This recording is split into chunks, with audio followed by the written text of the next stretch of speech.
Bismillahirrahmanirrahim. Assalamualaikum warahmatullahi wabarakatuh.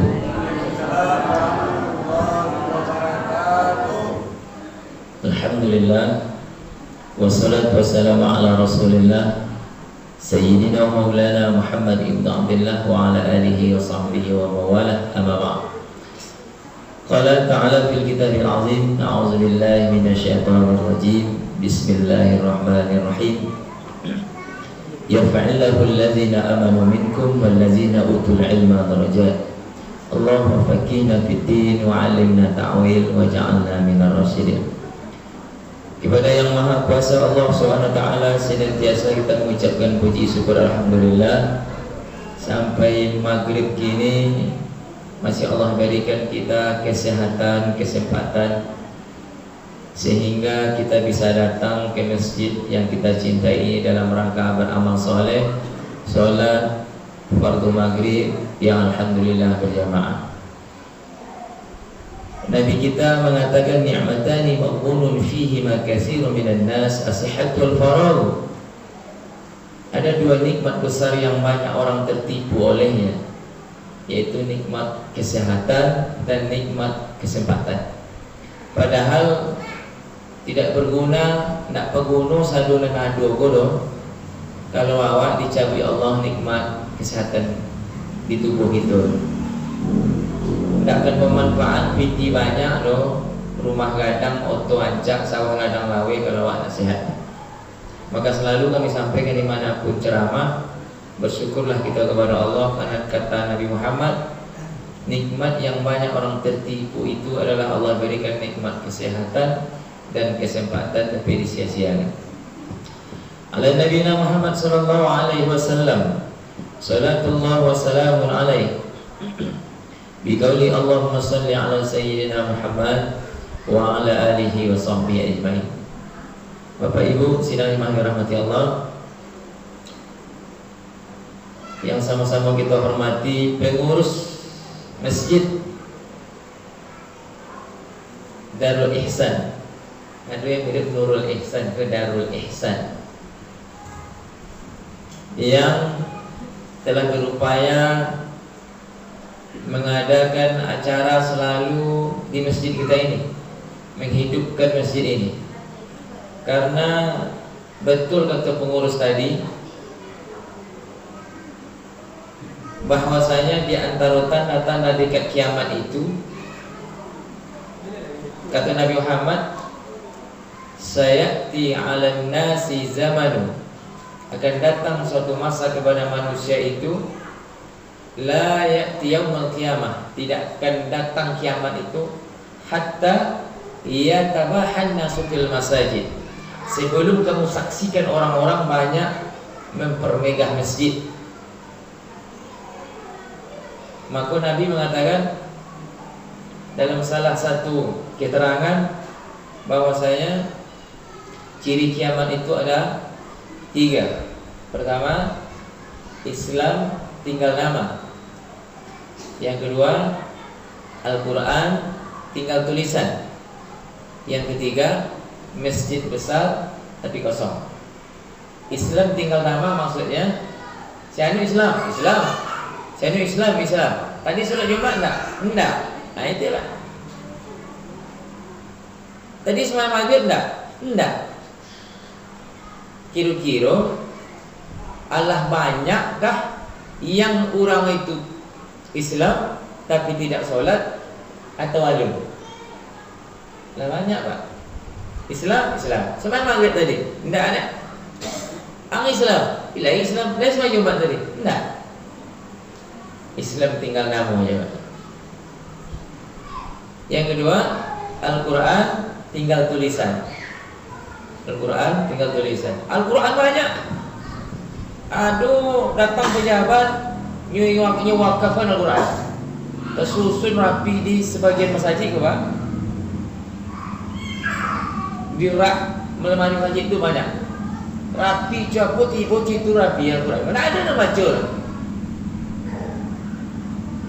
Alah 10 tahun Quran kau nak ada rusak-rusak dah. Kan nak ada yang membolak balik tu. Tak ada cacik guling segala. Tak ada yang jat baca Quran. Orang lebih senang pegang HP kan.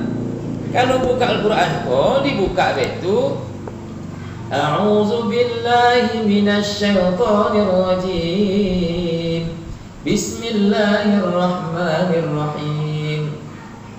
Wa idz qala rabbuka lil malaikati inni ja'ilun fil ardi khalifah. Qalu ataj'alu fiha man yufsidu fiha wa yasfiku ad-dima'. Seminit, 2 minit, 3 minit, 15 minit padih je atur. Macam Al-Quran kau 15 minit lah padih je atur. Tapi kalau macam ikut 2 jam tak ada padih je atur. Padih kau pakai cahaya. Kami pergi ceramah lalu di masjid di Perak tu. Ada anak-anak duduk kat jambatan tu. Aku ambil belimau, kami kan pergi ceramah takziah tu. Ni di sini. Habis sisa. Lah pulang minta takziah, lah jam setengah balik. Ini masih di sini je lah. Masih betul. Ya. Jadi nak ada pembinaan dengan Al-Quran tinggal tulisan.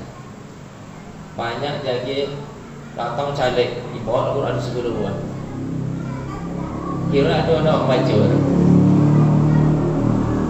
Nak ada hobi baca Quran. Padahal di masjid kita dulu pernah sampaikan ceramah. Satu-satunya yang akan datang membela besok hari kiamat. Nah. Kemudian yang ketiga, masjid besar megah. Tapi nak ada orang ingin misi. Jadi dari masjid luar itu, ada salah satu masjid kami sabit mana secara langsung ada bagai tersinggung terserah di situ. Ada salah satu masjid yang Perak, masjid Padang Lawe itu, dengan baik. Itu nak tentu kalinya kami lalu di sini ada lampu masjid itu mati, Pak. Masjid itu lantai 2, enggak ada modeko lagi. Lalu kami sini solat Isya. Solat Isya habis maghrib, kami kan habis maghrib kan baik ceramah saja. Kau kembali Selasa kau kemana lah. Lalu situ masjid itu mati lampunya.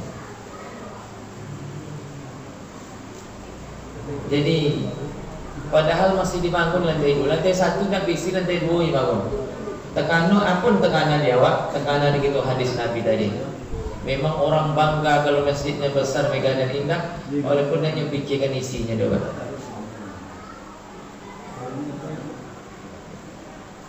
Sidang rahmati Allah. Itu barangkali yang perlu tindak manungkan. Kemudian yang sampaikan adinda pengurus tadi,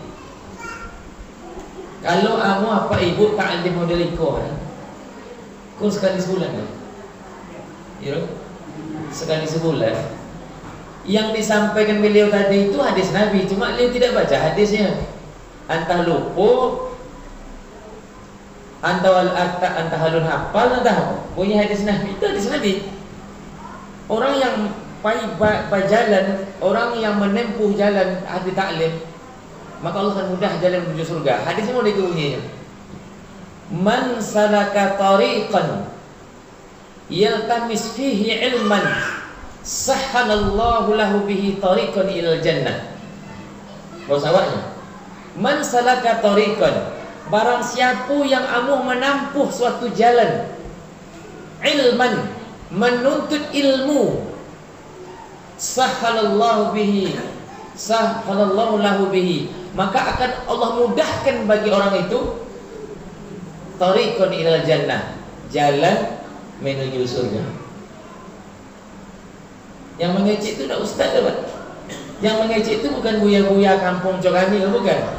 Tapi Rasulullah yang kata-katanya tak kita ragukan kebenarannya. Kata Nabi Muhammad, barang siapa yang menempuh satu jalan menuntut ilmu, maka Allah akan mudahkan baginya jalan ke surga. Itu. Semoga hendaknya Allah berikan kita hidayah istiqomah, solat berjamaah, kemudian kita wirid ta'lim rutin sekali sebulan. Sinau imah rahmati Allah. Adapun pengajian kita malam ini, beberapa malam yang lalu kami ceramah di Rakitan itu, yaitu 8 pertanyaan malaikat ketika kita tinggalkan dunia yang fana ini. Berapa waktu yang lalu kami ceramah 8 hikmah yang diambil dari diri Rasulullah. Malam gini judul kita 8 amal soleh bagi kita yang tinggal untuk orang-orang yang dulu kodawak yang lah meninggal. Jadi kok ada ama awak, ayah awak, suami awak, orang tua awak, kita pakai itu, kita sampaikan ke bawah 8 macam pula yang bisa kita lakukan pertolongan terbaik terhadap keluarga itu. Itu tekan ibu tete. Berapa macam? 8. 8 macam amal bagi orang yang tinggal terhadap keluarga yang telah meninggal. Mengapa kok 8 tadi judul ceramah Ustaz? Tanyakan sudah ceramah itu, mengatanyakan kepada pengurus. Apa kok 8 tadi ceramah? Ustaz tadi. Suatu ketika bertanya seorang sahabat kepada Rasulullah, "Ya Rasulullah, akhbirni kaifa birrul walidaini ba'da mautiha." Wahai Rasulullah, coba kau kasih tahu sama kami, kaifa birrul walidain, bagaimana cara kami berbuat baik, berbakti kepada ayah ibu kami jika suatu saat mereka meninggal. Kata sahabatku ingin berbuat baik kepada ayah ibu. Bertanya kepada Nabi Muhammad, "Ya Rasulullah, bagaimana caranya kami berbakti kepada ayah ibu kami kalau suatu saat mereka meninggal?" Apa jawab Nabi yang pertama? Nabi mengatakan, nomor 1 Pak, di antara seluruh amal terbaik di atas dunia, kata Rasulullah, sallu alaihima. Artinya, salatlah kamu untuk keduanya. Kata ahli tafsir, makna pertama adalah salat jenazah. Jadi kalau ada sampai kini hari yang kita mengatakan tak pandai solat orang mati, umur awak lah 45, lah 50, lah 55, lah 60, tak pandai solat untuk orang meninggal. Di mana kita tinggal sebenarnya? Banyak imam khatib, banyak sampai bertanya, banyak buyan. Apa pertolongan awak? Di antara seluruh amal yang disampaikan Rasulullah untuk menolong orang yang meninggal, untuk membantu keluarga kita yang meninggal, pertolongan terbaik yang paling ditunggu dan yang paling diharapkan itu, siapa nak akan memayangkan dan kira-kira kok kecik kait itu meninggal, yang paling ditunggu mana, siapa nak akan memayangkan dan.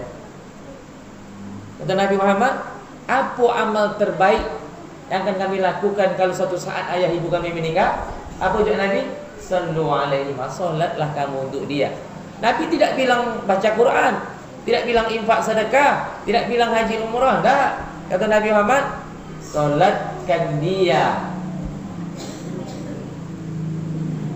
Jadi betapa beruntungnya seorang ayah, betapa beruntungnya seorang ama kalau di saat mayatnya terbujur kaku nanti menghadap Allah, ternyata anak-anak yang berdiri di belakang jenazahnya menyolatkan dia. Karena itu amal terbaik kata Nabi Muhammad, yang paling ditunggu orang mati, siapa orang akan dimayangan dia. Terasulah dia mak besok, terasulah dia pak besok, betapa beruntungnya punya anak yang lain semayang. Terasulah dia awak besok beruntungnya punya menantu yang lain semayang. Terasulah awak pada rasanya hidup punya anak cucu yang lain semayang. Beruntung kadang apa? Pakawan jurang semayang, bertetangga jurang semayang. Tapi kalau kita balik Pak, di situlah terasunya rugi punya anak indah semayang. Di situ lo tahu awak rasanya punya nantu yang indah semayang. Tahu lo awak rasanya bapak rasanya bakawan juang nak semayang, mana nak tolong dia. Di situlah malangnya awak bertetangga juang nak semayang. 25 tahun berakhir umah buang yang mati awak nak satunya, bayangkan dah. 25 tahun bertetangga betul meninggal awak nak satunya yang awak. Dari sejak tamat SD sampai buat anak bina awak bakawan akrab joinyo, bakawan sekawan sejak ketek meninggal nak satu nolong awak. Di situlah malang bakawan juang tak semayang Bapak. Di situlah malangnya punya menantu yang tidak solat. Pokok itu anak gadis awak genggenyo, umah suhunya menunggu, palak duyannya ambil hasilnya, sawah ladangnya muek, mati awak nak satunya bayangkan awak. Nak muak menyipak kira. Kalau bisa duduklah mayat tu tapuk mah. Seorang anak dia padusinya sampai anak dia laki-laki. Ada nagin anak dia padusi ko melalui ijab kabul kang anu dalam hati kan. Umah menunggu. Palak dia nak ambil hasil. Mati tenang nak satu bayangkan anda.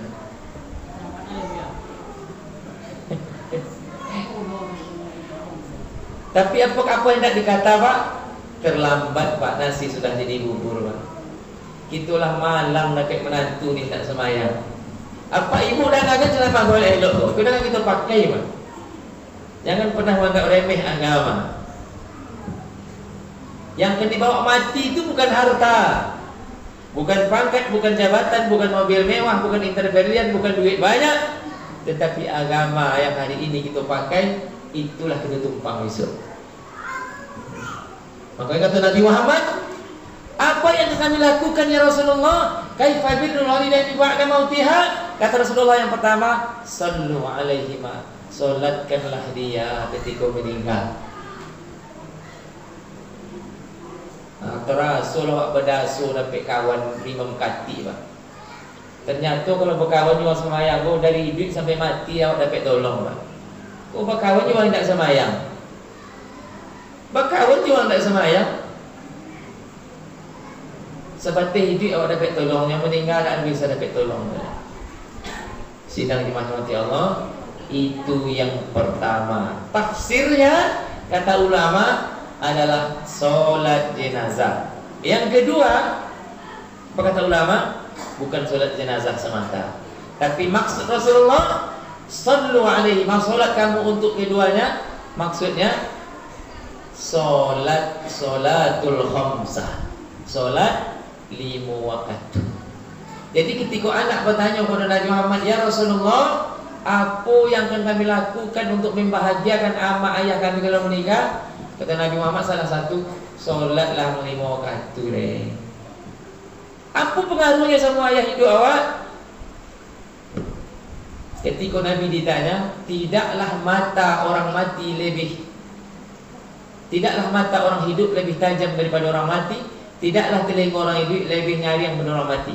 Tapi orang mati itu lebih tajam matanya, telinganya lebih nyari yang pada awak yang hidup ini.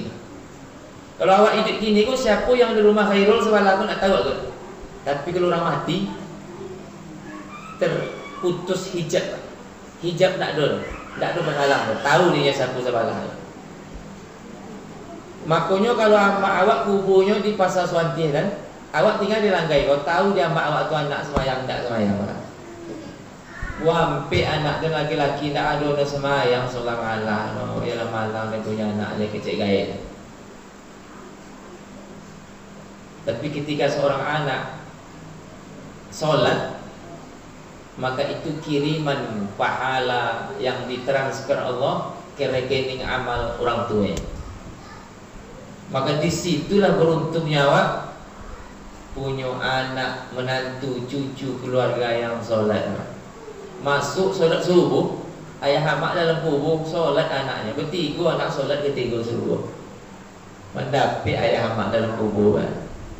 Anak semayang, amak dapat bagian.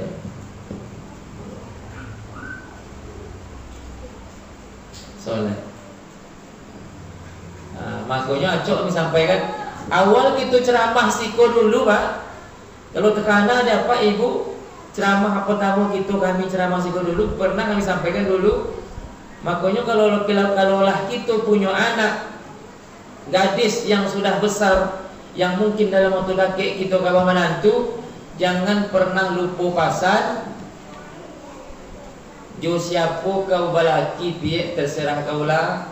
Gagah indah inyo, bersekolah indah inyo, kurang siku atau indah inyo terserah kau. Yang penting minta amat, jangan sampai kau balaki juang tak semayang.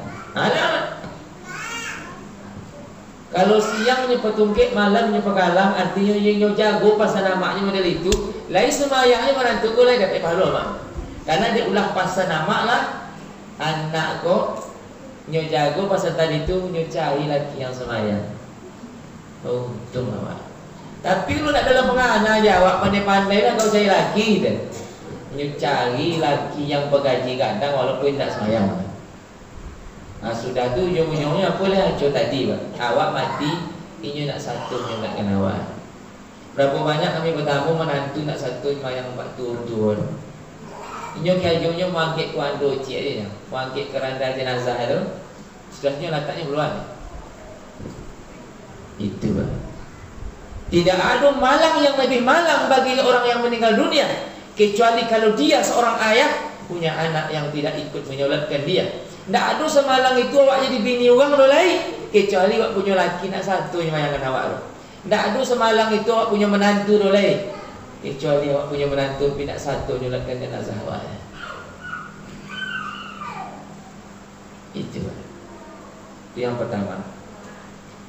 Kau nak bagi minum berapa? Kan 2 kali bagi aja mau dari kau malu. Agak jauh perjalanan kan.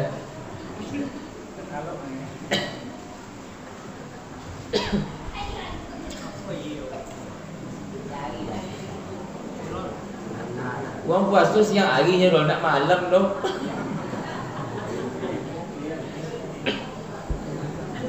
Yang itu yang pertama. Ini berapa tadi kau? 8. Satu dulu. Harus sacuk sebelah. Yang pertama. Yang kedua, balik. Yang ketiga kata Rasulullah, kaifa birrul ladzi ma'amtiha, apa yang akan kami lakukan untuk membahagiakan berbakti kepada orang tua kami suatu saat meninggal. Yang kedua kata Nabi Muhammad, wal istighfar lahuma, selalulah kau mintakan ampunan untuknya, selalu memintakan ampunan untuknya. Jadi kalau merasa gitu seorang anak ingin rasanya gitu menyenangkan hati orang tua kita yang meninggal, maka kata Nabi Muhammad yang kedua, wal istighfar lahuma, hendaklah selalu memintakan ampun untuknya. Memintakan ampun untuk orang tua tentunya tak mungkin berdoa aja loh, kecuali tanpa ibadah. Tak mungkin kita berdoa aja tanpa ibadah. Karena punya ayat Quran dalam ayat Fatihah tadi, iyyaka na'budu wa iyyaka nasta'in, kepada engkau lah kami menyembah, kepada engkau kami beribadah, kepada engkau kami minta tolong. Sembah Allah dulu baru minta. Minta awak untuk diri awak, minta untuk ayah induk awak, minta untuk anak istri awak, minta awak untuk masyarakat awak, apapun yang awak minta, tapi dahulukan ibadah. Maka beribadah kepada Allah, habis itu memintalah kepadanya. Doa untuk orang tua itu pertolongan kedua yang nyo tunggu di orang-orang yang telah meninggal. Kalau bagi seorang ayah, mak itu yang nyo tunggu. Siapa akan mendoakan dengo, lain anak dan mendoakan dengo, lain menantu dan ikut mendoakan dan gini go, lain cucu dan go, lain ada kawan dan satu mendoakan. Apakah sampai doa seorang sahabat kepada sahabatnya? Sampai.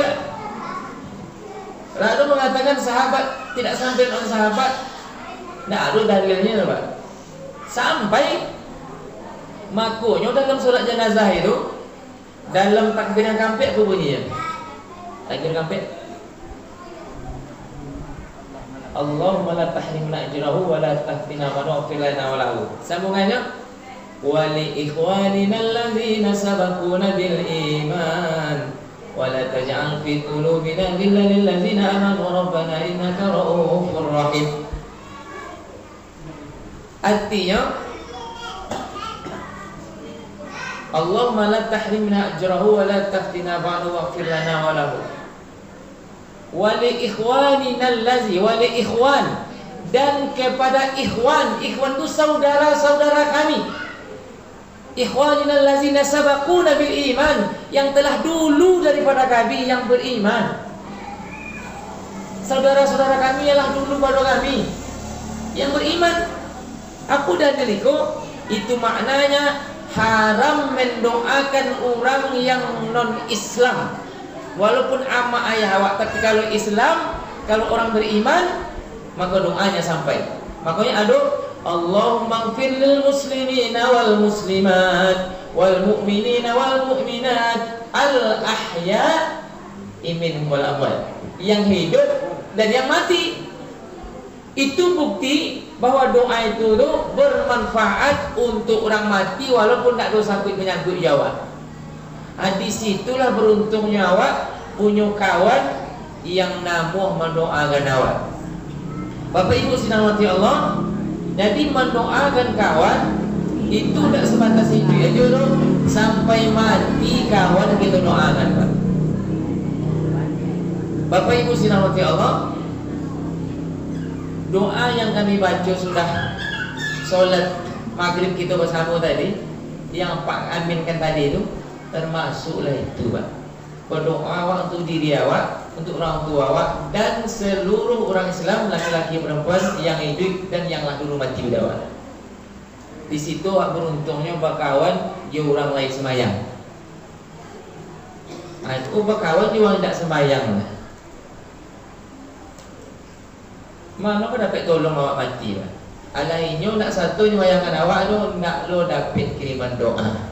Maka yang ditunggu orang meninggal di saat mereka telah tiada, yang kedua pertolongannya lai siapa yang mendoakan dan kini ko. Anak ada boleh mau ditinggalkan, tak ada mendoakan soalan. Lai ada bertiga anak ditinggalkan tapi nak ada mendoakan amak soalan. Apa kan amaknya doakan, inyonya nak berdoa untuk diri sendiri. Maka dari itu sinamati Allah, pertolongan nomor 2 orang meninggal adalah doa.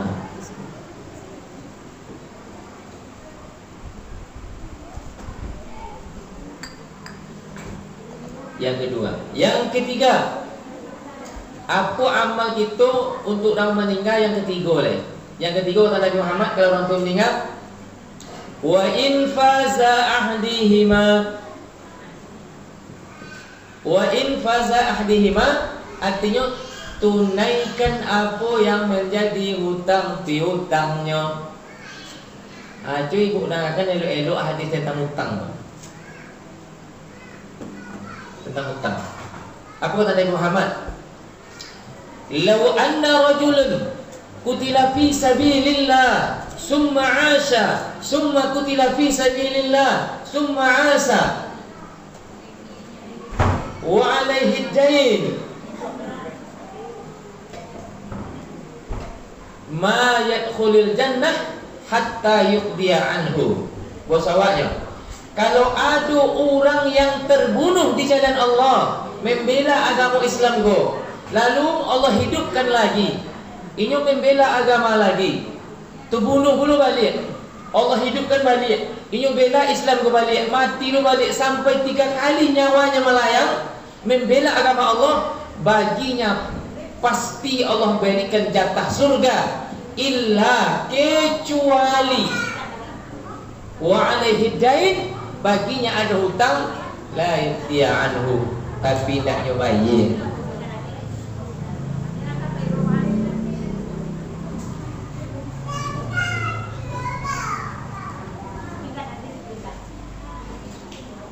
Lain terbayangkah di kita kira-kira tu, Pak? Betul baliknya hutang, Pak.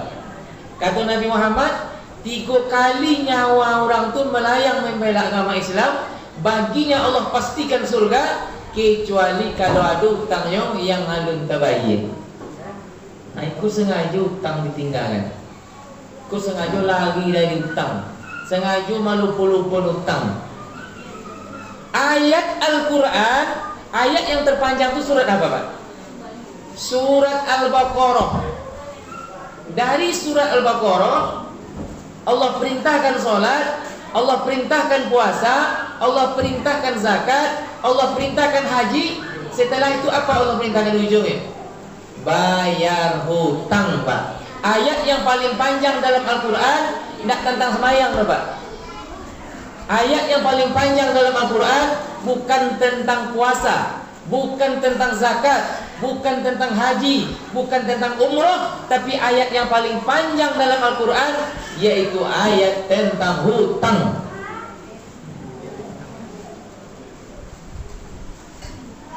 Ya. Ayat tentang hutang. Ayat yang paling panjang ayatnya itu tentang hutang. Apa artinya? Kalaupun awak sembahyang, kalaupun awak puasa, kalaupun awak berinfak sedekah, kalaupun awak haji umrah, kalaupun awak berzakat, santunan anak yatim, tapi kalau hutang tak dibayar, tak bisa masuk surga. Tidak sampai Nabi tadi, jangan kena infak sedekah, tak bunuh awak berperang di jalan Allah 3 kali nyawanya melayang, ada hutang yang tak dibayar, ma yadkhulul jannah, maka dia tidak akan bisa masuk surga. Makanya acuk ustaz-ustaz membacakan hadis ketika orang meninggal tentang nafsul mu'min mu'allaqatu bidainihi hatta yuqdu anhu. Roh orang beriman terlantar terkatung-katung nasibnya sebelum diselesaikan dilunasi hutang piutang. Jadi cuy, kita hidup manungan malam gini, kalau ada hutang yang belum dibayar, usahakan bayar, dan sampai besok kita mati, hutang terbengkalai, ada tentu siapa yang akan bayar. Makanya bakti yang nomor berapa tadi? Nomor 3 yang sabit Nabi Muhammad bagi seorang anak ke orang tuanya, wa infaza ahdihima, lunasi hutang piutangnya. Nomor 3. Yang nomor 4 kata Nabi Muhammad, wa iqamatis sidqihima. Yang nomor 4, sambunglah taruh menarui silaturahmi dengan keluarga dakik dari ayah sama awak yang meninggal. Kalau ayah yang meninggal gini kok, adik ayah, kakak ayah, ete awak, apa uwo, apa ete, wak sambung silaturahmi, sana ngati orang dalam dulu. Kalau tiba di sebelah ama uwo, ama ete, sana ngati orang dalam dulu. Ketika anaknya menyambung silaturahmi, aiku ado anak ketika ayahnya meninggal, nan pecah kak je bakunya. Hari itu ayah meninggal, hari itu cakap je bakunya, dia ulang masalah kuburnya. Kecik bakunya di kampung kubur, kecik anaknya di rumah. Apa jarum tu? Sementara kecik Nabi Muhammad, kalau ingin menyenangkan orang yang mati, wa iqamatis sidqihima, sambung elok-elok silaturahmi dengan orang yang dakik yang meninggal. Ikulah kaji yang jarang dibaca-baca, disampaikan, yang jarang terkana di kawan-kawan yang lain. Padahal itu perlu mana untuk itu keluarga yang tinggal, untuk orang yang tinggal. Itu nomor apa tadi ya ini? Nomor apa? Nomor 5. Itu target jam 8 tadi. 25 minit lain. Nomor 5, man arada birra walidayhi falyatasaddaq anhuma fa inna sadaqata tasilu ila al-mayit wa la khilafin bainal muslimin wa hadha huwa as-shawab. Bahasa awaknya, man arada birra walidayhi, barang siapa anak ingin berbuat baik kepada ayah ibunya yang meninggal, falyatasaddaqu anhuma, hendaklah dia menyisihkan sebagian rezekinya, bersedekahlah untuk ayah ibunya yang telah meninggal. Fa inna shadaqata tasilu ilal mayit, karenanya kalau anaklah bersedekah langsung dapat manfaatlah si mayat. Apa maknanya Bapak Ibu sekalian? Kata ulama, ketika seorang anak punya rasaki agak lapang dari kebutuhan hidupnya, sisihkanlah selalu sedekah untuk ayah sama awak yang meninggal. Contoh, ada anakku yang lah jadi guru PNS, pak gaji hanya sebulan 2.800.000 baru balik di PNS. Kalau 2.800.000 gajinya sebulan, dia asiankanlah 100 setiap bulan tu bersedekah niat untuk ayah mak. Kami acuk ceramah di puskesmas tu di Kapolsek, di rumah sekolah, dan sampaikan guru. Apa-apa tu yang digaji orang, kalau ingin awak berbuat baik pada orang tua awak, sisihkan sebagian ketek gaji awak tu, kirimkan untuk ayah ibu awak. Tak tahu dia awak cuapu payahnya kolahkan awak dulu. Kadang-kadang berhutang sama ayah awak untuk bayar semester anaknya ketika kuliah. Kadang-kadang jual sawah, jual palak duriannya untuk masuk anak polisi tentara. Alah tengoknya PNS lah jadi pegawai, lah jadi polisi, jadi tentaranya kawin. Dapat bini dan tidak berdacak tu. Tak dapat ikut minta agak dia. Tak dapat berkirim ke orang tua tu. Ada sebagian laki-laki itu seperti itu. Itu susah payah amak menyekolahkannya, masuk polisi, masuk tentara, masuk pegawai, tak jual sawah, api jawi sekandang, Timo jadi pegawai, Timo jadi polisi, Timo jadi tentara. 5 bulan baru sudah siap kawinnya kawin. Dapat bini dia nak pandai berbakti ke orang tua. Tak dapat laki-laki ke menolong amak ayah dia. Tersah-sah aja nak kahwin, lagi jadi pegawai. Makanya acuk kami sampaikan dalam ceramah, sisihkan sebagian rezekimu, kirimkan orang tuamu, tolong dia. Mana tahu dulu semasa sekolah dulu meminjam piti uang berhutang 3 kali bayi mengampu untuk semester anaknya. Mana tahu dulu ketika kita di saat habis kuliah kita ingin masuk itu nyogadaikan sawah kampungnya, kadang-kadang nyogadai. Sudah kan yang bagi ini kemenakan, tak ada yang terjual. Adu dan menjual tanah pembujangannya untuk sekolah anaknya. Sidang jemaah dirahmati Allah, maka kami ingatkan cara terbaik untuk menolong orang tua kita. Suatu saat ketika mereka telah meninggal, kirimkan sedekah untuknya, maka Allah akan berikan manfaat kepadanya. Man arada birra walidayhi falyatasaddaqu anhuma. Siapa anak yang ingin berbakti kepada ayah ibunya ketika meninggal, falyatasaddaqu, hendaklah ia bersedekah. Tapi kami nak pegawai ustaz, nak pegawai mengampu, kadang gaji mengampu gaji pegawai. Mengampu gaji uang ini kalau lagi palak seorang sampai ada 5 tu gaji saya. Kalau sempat mengampu 20 hari je sebulan, 2 kali ampek berapa dah? 8 juta gaji. Pegawai ada 8 juta. Baca ini orang kepala dinas katanya. Coba. Kami tanya ke kawan, berapa gaji sana gini mengampu? Kalau awak dipalak uang ustaz lain dapat ambil sana. Kalau ketika gaji agak 35 kata. Kalau pala awak lah agak lebih begitu. Menangan cerita kawan kan kau suka mengampu lah Pak Asal. Betul gadangnya gaji.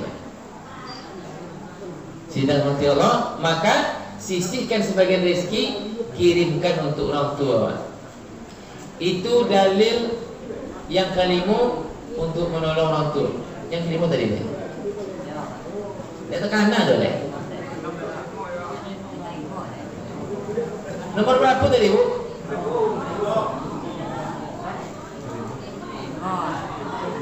Yang tadi nomor 5. Yang ke-6 deh. Yang ke-6, sidang mati Allah, wa tilawatil Qur'an hadiyatuhu ilal mayt. Bacalah olehmu Al-Quran sebagai hadiah untuk yang meninggal. Jadi kalau anak mengaji, bu, anak mengaji dapat pahala orang tua dalam kubur. Di situlah beruntungnya punya anak yang pandai baca Al-Quran. Makanya cok kami sampaikan ceramah takziah di luar itu. Ndak usah awak bangga kalau anak hebat, juara 1, juara umum sekolah, pintar matematik, pandai bahasa Inggris segala macam, tapi nak lancar mengaji. Anak dileskan matematik, dileskan bahasa Inggris, dileskan fisikanya, kimianya, tapi baca Quran tak lancar. Kalau ada pondok-pondok tahfiz, pondok-pondok Al-Quran, pondok-pondok hafalan, masukkan anak keken. Jangan sampai di saat awak meninggal besok mengaji tak luwi anak kau. Contohnya Pak, ketika kita meninggal dunia, bacalah ada anak kau Yasin, tapi nak luwi bacaannya.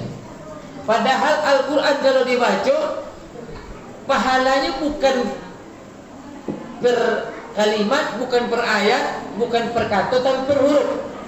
Andai kata anak awak lainnya baca Al-Quran, inyo niatkan, tidak inyo niatkan, dan ayah induk dapat pahala. Inyo baca Al-Quran di anak kau, A'udzu billahi minasy syaithanir rajim. Bismillahirrahmanirrahim. Yasin wal Qur'anil hakim. Innaka laminal mursalin ala siratin mustaqim. Tanzilal azizir rahim. Litundira qauman ma undira aba'uhum fahum ghafilun. Laqad haqqal qawlu ala aktsarihim fahum la yu'minun. Ini baca tu Pak, per huruf dapat pahala, dapat pahala anak, dapat pahala mak, dapat pahala ayah. Anak mengaji, orang tua dapat pahala. Di situlah beruntungnya awak punya anak yang lain luwi mengaji. Iku kami ceramah takziah di pesisirku dari Bayang tu sampai ke Yaji itu kami ceramah takziah. Kan sebelum ceramah kan ada ngaji tu. Itu ayat lah yang luwi mengaji. Lihat takziah itu ayat mak. Allazina iza asobathum musibah qalu inna lillahi wa inna ilaihi raji'un. Baca ayat itu pun tak luwi dah. Nak cik 2, nak 3, nak 4, 5 tu dulu. Bagaimana caranya kita baca ayat Al-Quran yang lain, sedangkan ayat yang lazim dibaca yo tak luwi membacanya. Makanya cok kami sampaikan, boleh anak awak indak ke sekolah tinggi doh. Boleh anak awak indak sarjana doh, indak tamatnya SMA doh, indak tamatnya SMP doh, tapi lain luwi dia mengaji Pak. Ketimbang anak awak tamat SMA, tamat S1, tamat S2, dokter inyo, bidan inyo, perawat inyo, guru inyo, tapi mengaji nak tapik bacaannya. Ada kami takziah di sebuah rumah orang tua. Anaknya pegawai di sebuah rumah sakit. Pegawai di sebuah rumah sakit. Kemudian ketika ayahnya meninggal, kami takziah, aku di pesisir kok. Nyolah mengaji. Bacaannya indah ada panjang pendeknya loh. Indah ada idgham ikhfa izhar, tak ada itu loh. Bapu bisanya membaca je. Apalah gurunya ijazah awak SMP, SMA, S1, S2. Kalau mengaji nak luwi tu. Sarjana anak amak, sarjana anak EP, anak apa, nak kamu nolong dalam kubur saudara. Ijazah S2, S3 nya panjang di rumah tu, nak dapat tolong ayah hidup dalam kubur. Tapi kalau lain lancar anak kau mengaji baca Al-Quran, Ini nama ayat pendeknya baca. A'udzu billahi minasy syaithanir rajim. Bismillahirrahmanirrahim. Inna a'tainakal kautsar fashalli li rabbika wanhar. Inna syani'aka huwal abtar. Tapi tolong ayah mak dulu.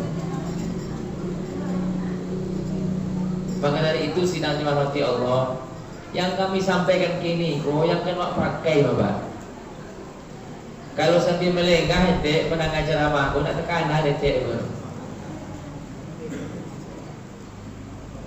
Nak kena pakai, ayah hamba awak nak dapat tolong ya awak.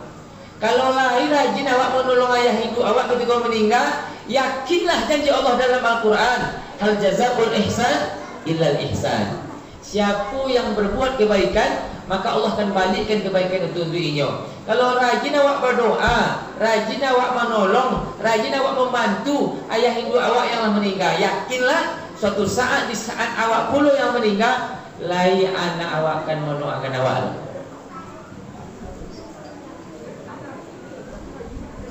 Kini awak bertanam, besok awak memeti hasil kan? Itu nomor berapa tadi? Nomor berapa Bu? Nomor 6. Nomor 7 deh. Pas. Kurang 10 menit aja jam 8. Nomor 7 sidang hati Allah, yaitu kurban dari seorang anak untuk orang tuanya. Ketika kami ceramah di Kota Taro, takziah, menjawab salah seorang jemaah, Ustaz, tadi siang khutbah Jumat itu mana yang sabit dek kati, ndak ada kurban sampai untuk orang tua. Nah, kini Ustaz malam kini lah menyabitkan lo, menyuruh kami berkurban untuk orang tua kami yang meninggal. Bapa sebarang. Tidak setia. Di Kota Taro. Dan bulan kini je kami tanya kan, adakah disampaikan dalilnya dari Ustaz yang ceramah siang tadi? Ya tak ada. Sudah nggak penjelasan kami je. Boleh tak berbuat orang tua. Kalau ilmu buya-buya selepel kami pun tak seberapa ilmu ya. Tapi kita menui pendapat ulama yang tingkat keilmuan mereka itu sudah sampai ke level ulama mujtahid. Syarat untuk mujtahid itu nak main-main dah. Hafal Al-Quran, minimal menguasai hafiz. Ulang dikatakan hafiz itu berapa? 250.000 hadis. Paham ilmu balaghah, paham ilmu nahu, mengerti ilmu sharaf, paham ilmu mantiq, paham asbabun nuzul, mengerti asbabul wurud, paham ilmu bayan, baru bisa berfatwa. Tapi kalau tidak doa, mah ikut aja lah pendapat ulama-ulama yang kata. Siapa yang kita ikuti? Ulama 4 mazhab. Apa kata mereka tentang masalah kurban? Dan akan elok supaya tidak salah paham. Yang pertama, kata Imam Hanafi, boleh berkurban untuk orang tua yang meninggal, tapi anak nak satu makan dagingnya tu. Satu.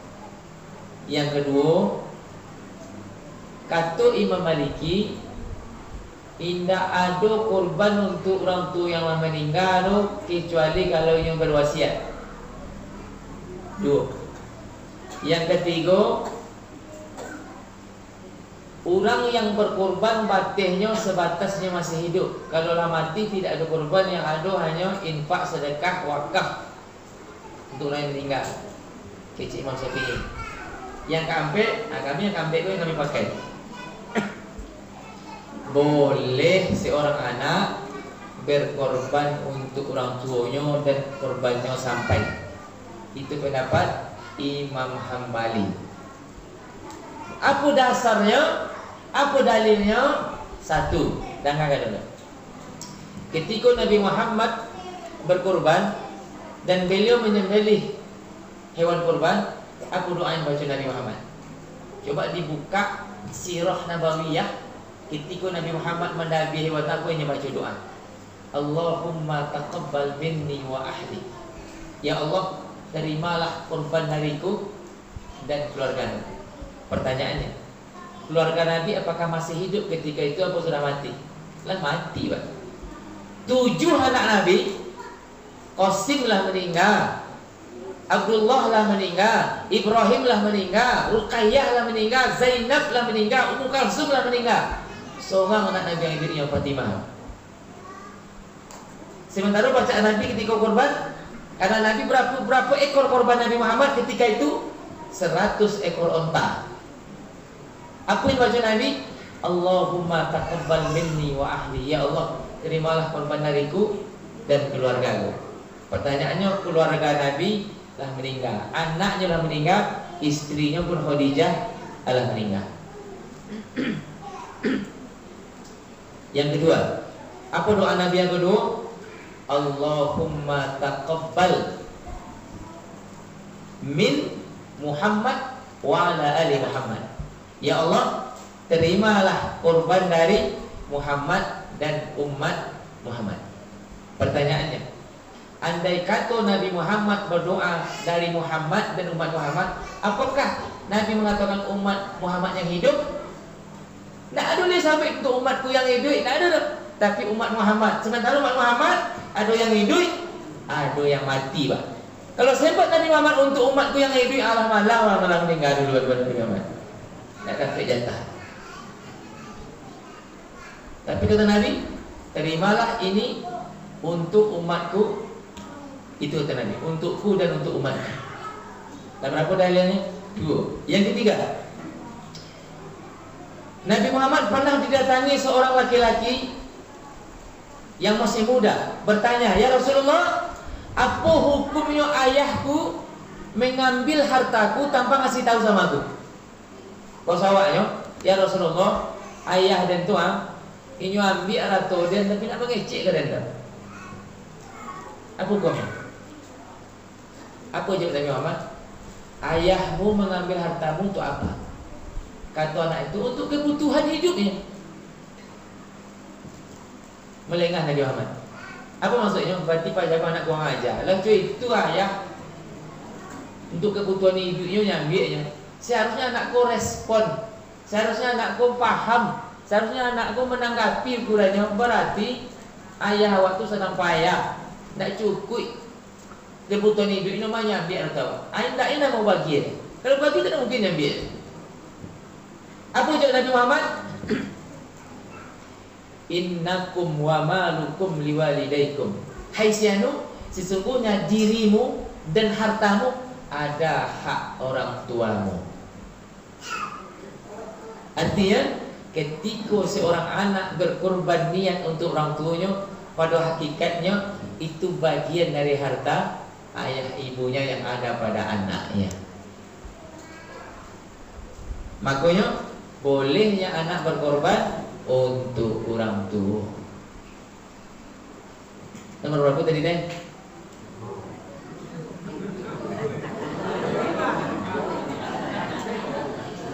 Nomor berapa? Gue nomor 6, gue nomor 7 Pak. Nomor 7. Nomor 7. Yang terakhir nomor 8. Pernah awak mendengar buya-buya kita ketika orang meninggal mengecek mereka? Iza mata ibnu Adam in qata'a amalu illa min salas. Kalau meninggal anak Adam terputuslah baginya kecuali 3. Pertama, sedekahun jariyah. Yang kedua, ilmun yantafa'u bih. Yang ketiga, waladun salihun yad'u lah. Jadi yang masuk nomor 8 gini kok yang nomor 2 tadi itu, yaitu ilmun yantafa'u bih. Ilmu apa yang pernah nyo sampaikan di orang meninggal ko dulu kepada awak? Biar amak, biar ayah, biar kawan. Apa yang pernah kebaikan yang pernah nyo ajarkan ke awak dulu? Wak sampaikan kepada orang, dapat kadang manfaatnya dalam tubuh. Jadi orang yang mati tu, bu, yang pertamanya yang tunggu tadi, siapa nak satu ni mayang kaninya. Yang kedua, siapa nak mendoakan ninya. Yang ketiga, kalau adunya punya hutang, lainnya bayar dia keluarganya yang ketinggal. Yang keempat, lainnya sambung silaturahmi dia anak-anaknya, dia keluarganya dakiknya. Yang kelima, siapa yang bersedekah untuk inyo. Yang keenam, siapa yang lagi baca Al-Quran. Yang ketujuh, siapa yang punya rezeki anak yang bisa mengorbankan rezekinya untuk berkorban untuk inyo. Yang kedelapan, siapa dari orang yang ada di dunia ku, biar anak biar indak, yang pernah menerima ilmu kebaikan lalu mengajarkan orang lain. Makanya dalam hadis itu menurut ilmun yantafa'u bih, ilmu yang bermanfaat. Tidak ada disabi ilmu agama loh. Yang penting ilmuku bermanfaat di orang. Biar ilmu akhirat, biar ilmu dunia. Contohnya, pandai ibu apa baladang lado, tahu awak cara merawatnya, wak tunjuk kawan supaya tidak busuk buah do, supaya tidak keriting daunnya do. Wak tunjuk ke kawan. Ayo pandai kawan kau, dia ulah ilmu awak tadi tu.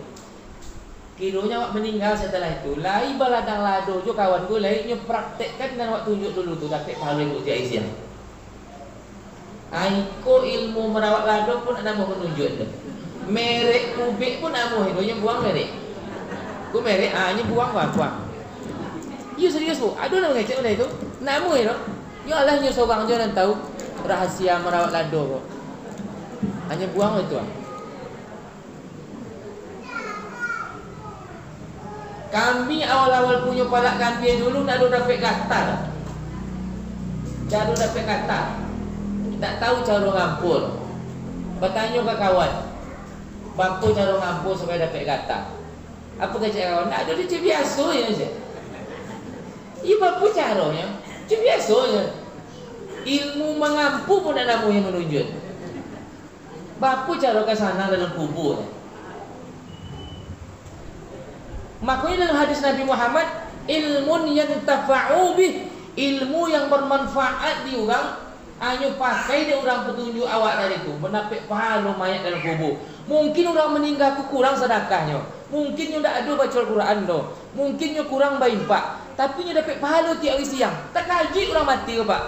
Ku serius Pak, tak kaji dari mana pekiriman kau datangnya? Bertanya kepada malaikat, dari mana dia dapat pekiriman pahala banyak kau? Dan dulu nak ada mengaji tu. Baimpak penjarang ni boleh duit dan susah. Semayang sunat tak ada tu. Haji dah murah tak pernah tu. Tapi kok banyak dapat pahala terkirim. Apa jawabnya? Itulah hadis Nabi Muhammad tu. Ilmun yantafa'u bih. Dulu ang pandai membuat iko, pandai berkuang ajan orang dulu. Tak pakai di orang ilmu itu tu. Lain yang pakai tiap hari siang di orang lain. Dapat kiriman pahalanya bagi orang meninggal. Maka Bapak Ibu, kalau ada awak tahu cik duonya ilmu yang bermanfaat, ajar kurang capek sebelum awak mati. Ikut ilmu cara membuat kue samprit pun tak namanya menunjuk. Bapa cara supaya elok kue nak apa yang menunjuk. Ilmu cara membuat soto Medan pun tak nyambung. Ya, takutnya dapat saingan dulu. Maka dari itu senang hati Allah, apa yang bermanfaat untuk orang lain ajarkan kepada orang. Mana tahu di saat kita meninggal besok, ini pakai di orang itu dapat awak pahala tiap hari siang. Mungkin awak kurang pahala solat sunnah, mungkin awak kurang baca Al-Quran, tapi ada ilmu yang bermanfaat yang awak ajarkan ke orang yang terpakai di orang lain. Maka itulah yang akan menolong besok di saat kita mati.